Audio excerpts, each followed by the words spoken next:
60% पूरे हो रहे। सरकार ने अपनी विश्वसनीयता कई मायने में प्रमाणित की और ये 2025 से 30 भी नीतीश कुमार के नेतृत्व के तहत ही जनादेश मिला कि सरकार के चलने की दिशा जो नीतीश कुमार जी ने तय की थी वही रहेगी। सम्राट चौधरी जी उसी रास्ते पर बिहार के विकास को आगे बढ़ा रहे हैं। अपने लोगों के माध्यम से सुना कि श्री आरसीपी सिंह जी मुख्यमंत्री जी से मिलने गए और मिले, इसमें तो समाचार सर 100 दिन पूरा हो रहा है सरकार का। देखिए सरकार के 100 दिन पूरे हो रहे और इस दरमियान सरकार ने अपनी विश्वसनीयता कई मायने में प्रमाणित की। पहली बात तो जिस भरोसे के साथ बिहार की जनता ने एनडीए को 2025 से 30 सरकार चलाने का मैंडेट या जनादेश दिया था, आज हमको बिहार की जनता को यह बताते हुए प्रसन्नता हो रही है कि बिहार सरकार जो जनता की अपेक्षाएं हैं उसी के अनुरूप चल रही है। और आप सब जानते हैं कि पिछले 20 वर्षों से एनडीए की हुकूमत पूर्व मुख्यमंत्री श्री नीतीश कुमार जी के नेतृत्व में चल रही और ये 2025 से 30 भी नीतीश कुमार के नेतृत्व के तहत ही जनादेश मिला था। और बीच में हम लोगों के नेता नीतीश कुमार जी ने राज्यसभा जाने का फैसला किया और अपने सहयोगी दल भारतीय जनता पार्टी को सरकार बनाने का अनुरोध किया। इसके तहत आज श्री सम्राट चौधरी जी हमारे मुख्यमंत्री, लेकिन सबसे खुशी और प्रसन्नता की बात है कि सम्राट चौधरी जी जब से मुख्यमंत्री बने हैं, इन्होंने बनते समय और उसके बाद से लगातार हर अवसर पर इन्होंने घोषणा जारी रखी है कि सरकार के चलने की दिशा जो नीतीश कुमार जी ने तय की थी वही रहेगी। और आज बिहार की जनता भी देख रही है, हम लोग भी देख रहे हैं और सरकार में उनके साथ उप मुख्यमंत्री होने पर हम नजदीक से भी देख रहे हैं कि सम्राट चौधरी जी मुख्यमंत्री के रूप में बिहार को नीतीश कुमार जी ने जो सुशासन के रास्ते तय किए थे या न्याय के साथ विकास का जो रास्ता बनाया था, सम्राट चौधरी जी उसी रास्ते पर बिहार के विकास को आगे बढ़ा रहे हैं। कल भी आपने देखा है कि वो दिल्ली में जो वहाँ के भूतल परिवहन मंत्री हैं नितिन गडकरी जी, उनसे मिलके कई महत्वपूर्ण योजनाओं की स्वीकृति लाई है।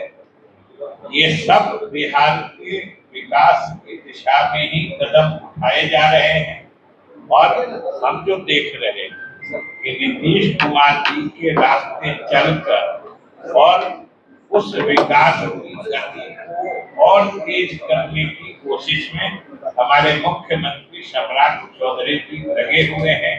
यह प्रसन्नता की बात है और बिहार की जनता भी निश्चित रूप से इससे एक संतोष का भाव है।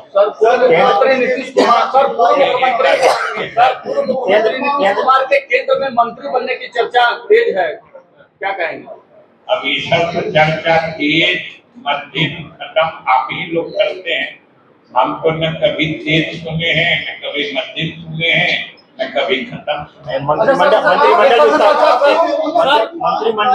पिछले दिनों नीतीश कुमार से आरसीपी सिंह की मुलाकात हुई थी 7 नंबर में, उसके बाद चर्चाएं शुरू हुई। हमने आप ही लोगों से सुना है। नहीं, हमने तस्वीरें देखी। वही मैं उस वक्त वहाँ था नहीं, लेकिन हम लोगों ने भी आप ही लोगों के माध्यम से सुना इसलिए आरसीपी सिंह जी मुख्यमंत्री जी से मिलने गए और मिले। इसमें तो समाचार है।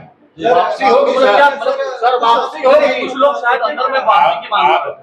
ये तो कहीं मुलाकात में नहीं लिखा हुआ था। आप लोग भी तो इतने ही कहे कि वो गए मिले, तस्वीरें भी सामने में आई। नहीं, आज ये मुलाकात बोल रहे हैं जो है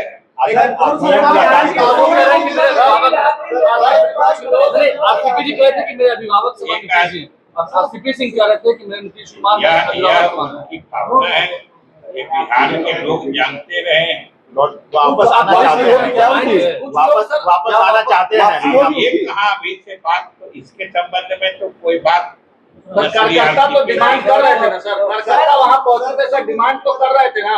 अब किसी के मन में पट्टा भावना पहना है दीजिए। तो वो भावना अपनी जगह पर। सर केंद्र राबड़ी जी भी 5 जुलाई तक का समय मांगी है सर। सवाल एक आदमी बोलिएगा बिहार की पूर्व मुख्यमंत्री राबड़ी देवी ने सरकार की तरफ से राबड़ी देवी 5 जुलाई तक समय मांगा है। आवास खाली करने को लेकर 5 जुलाई तक का समय मांगा गया है। वो तो दे ही दिया। जब्ती सूची का भी मांग रही है वो। राबड़ी देवी जी यहाँ के परिषद में नेता और उनके हद वाजिब। राबड़ी देवी को 5 जुलाई तक मांगा है। आवास खाली करने को लेकर 5 जुलाई तक का समय मांगा गया है। वो तो दे ही दिया सरकार। जब्ती सूची राबड़ी देवी जी यहाँ के परिषद में नेता प्रतिपक्ष और उनके हर वाजिब और वैधानिक जो बात होगी उसको सरकार पूरा करेगी। नदियों को जोड़ने की योजना आप लोगों ने बनाई थी, कहाँ तक प्रोग्रेस है? बाढ़ का समय अभी कोसी बीची लिंक की परियोजना स्वीकृत होके उस पर काम किया जा रहा है, शुरुआत हो गई है। इसी तरीके से आगे भी 2-3 और योजनाओं पर काम किया जा रहा है। सर राबड़ी देवी कह रही है कि जब तक नहीं मिलेगा आवास खाली नहीं होगा। जब्ती सूची मांग रहे हैं राबड़ी देवी के, आप बताइए जब्ती सूची मांग रहे हैं कि 2006 में जब्ती सूची, हाँ सामानों की कहाँ से सामानों की सूची मांग रहे हैं। आप सामानों की सूची या जब्ती सूची में फर्क समझते हैं, तो ये दोनों में फर्क समझते हुए और इस मामले में भी जो भी वैधानिक होगा, जो भी नियमित तरीका होगा वो सरकार करेगी। सर आपके विभाग से क्या फैसला है? बारिश का महीना आ गया है, हमारे विभाग की तरफ से दोनों तरह की तैयारी है।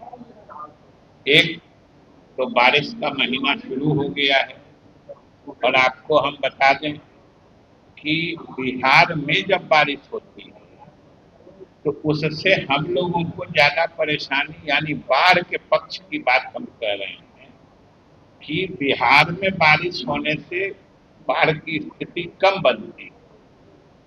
असली बाढ़ की स्थिति बनती है जब या तो नेपाल में बहुत अधिक बारिश होती है या झारखंड में बहुत अधिक बारिश होती है। नेपाल में अधिक बारिश होती है तो उत्तर बिहार की जो नदियां हैं, इधर घाघरा गंडक से लेके यहाँ कोसी महानंदा तक, उन नदियों में बाढ़ की स्थिति बनती है। तब उत्तर बिहार के जो हमारे रिहायशी इलाके हैं विभिन्न जिलों के, वो प्रभावित होते हैं।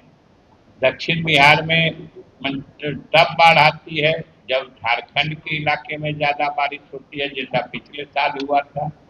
उत्तर बिहार के नदियों की स्थिति लगभग सामान्य या थोड़ा बहुत ज्यादा रहा, लेकिन झारखंड में इतनी बारिश हुई कि हमारे दक्षिण बिहार की नदियां बाढ़ से उपलाती रही। इसलिए इधर नालंदा जहानाबाद के इलाके में बाढ़ की स्थिति ज्यादा माने कष्टप्रद थी। इस बार अभी तक सब कुछ नियंत्रण में है और हम लोग दोनों स्थितियों से निपटने के एक तो जो बाढ़ के पूर्व की तैयारी होती है, जहां विभाग के आकलन में तटबंधों पर और सुरक्षा या टूटने का खतरा हो सकता है, हम लोग वहां उनको मजबूत करके पुख्ता करके और अगर कुछ इमरजेंसी में सामान की जरूरत पड़ी तो वो भी इकट्ठा करके रखते हैं। और दूसरे, अगर कम बारिश हुई तो फिर किसानों को सिंचाई के लिए पानी मुहैया कराने की भी व्यवस्था हम लोग करते हैं। अपने जलाशयों में पानी का इंतजाम करते हैं। और आप जानते हैं कि जलाशय भी हमारे अंत में निर्भर करते हैं बारिश के पानी पर ही। लेकिन हम लोगों ने एक नई योजना प्रारंभ की है कि बाढ़ के समय में गंगा गंडक से पानी निकाल के जो हमारे अलग अलग जलाशय हैं, जिनमें आज के मौसम में या अगले 2-3 महीनों के काल में सिंचाई के लिए पानी कम उपलब्ध रहता है, ऐसी स्थिति से निपटने के लिए बाढ़ के समय में नदियों के पानी को स्थानांतरित करके हम लोग इन जलाशयों में फिर से सुरक्षित जमा करेंगे, स्टोर करेंगे, जिससे कि अगर अल्प वृष्टि की संभावना हो या अल्प वृष्टि का समय हो तो वैसी हालत में हम लोग अपने